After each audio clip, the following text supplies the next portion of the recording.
கடுகு,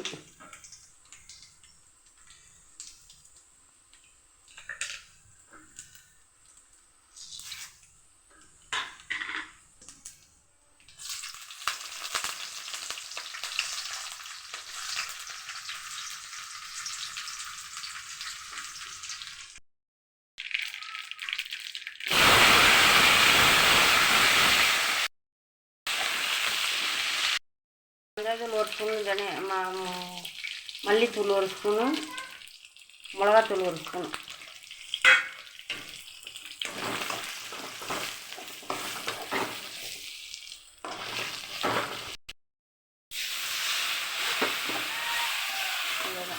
தண்ணி. கத்திரிக்காய் பொரியல் ரெடி.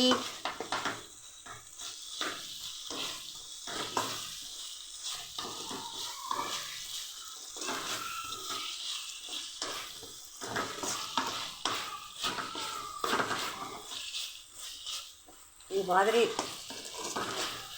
பொரியல் செஞ்சு சாப்பிட்டு பாருங்கள்.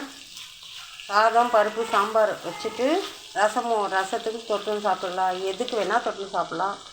செம்ம டேஸ்ட்டாக இருக்குது கத்திரிக்காய் பொரியல். சாப்பிட்டு பார்த்து சொல்லுங்கள். வாங்க சாப்பிட்லாம்.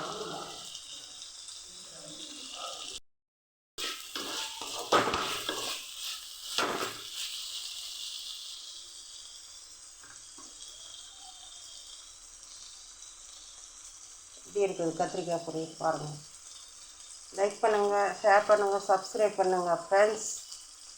தேங்க்யூ.